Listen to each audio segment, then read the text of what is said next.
this is the story of the prophet Ezekiel's visions. But what is a prophet?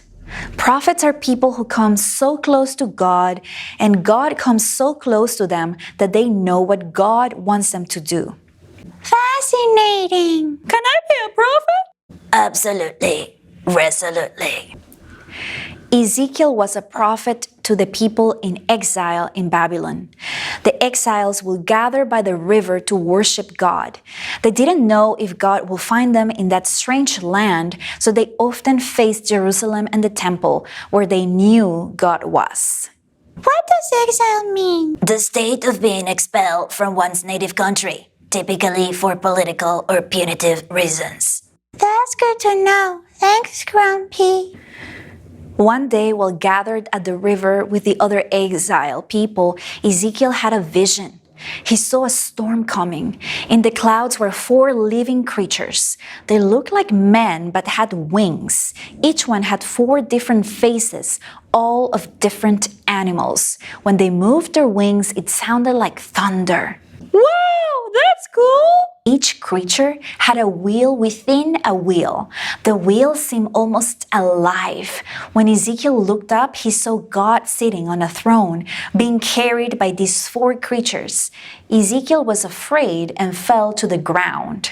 That's so cool! Ezekiel saw God! God spoke to Ezekiel saying, "Son of man, stand upon your feet, and I will speak with you." And the Spirit of God entered Ezekiel and lifted him up onto his feet.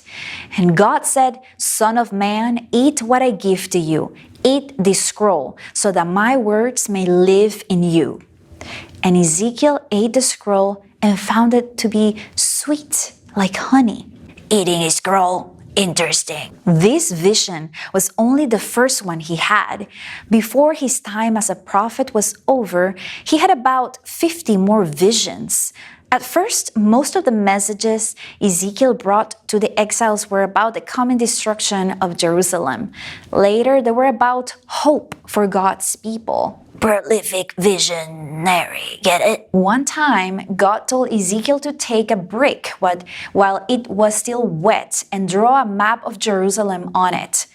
Then he put the brick on the ground so everyone could see, and he put a toy army around it, ready to take over the city. Ezekiel did this to show that Jerusalem will be destroyed by the Babylonians. There were many prophecies of the destruction of Jerusalem and its temple, and all of them came true. The city crumbled. There was little left. Sounds like being a prophet is serious work!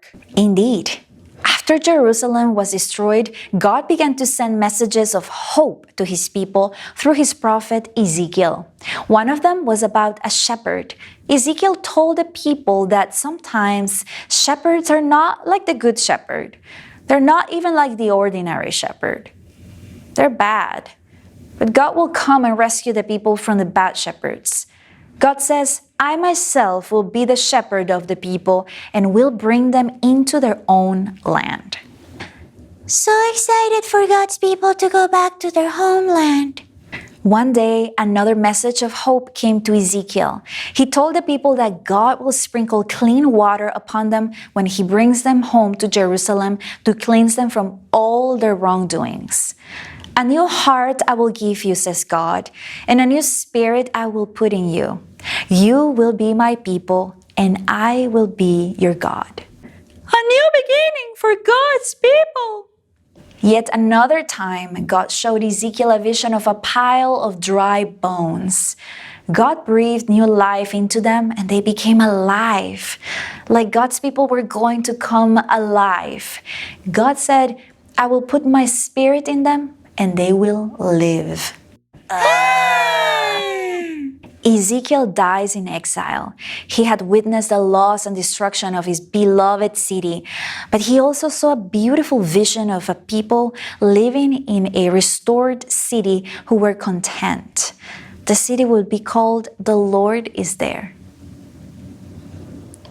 And now, I encourage you to express this story with art materials of your choice.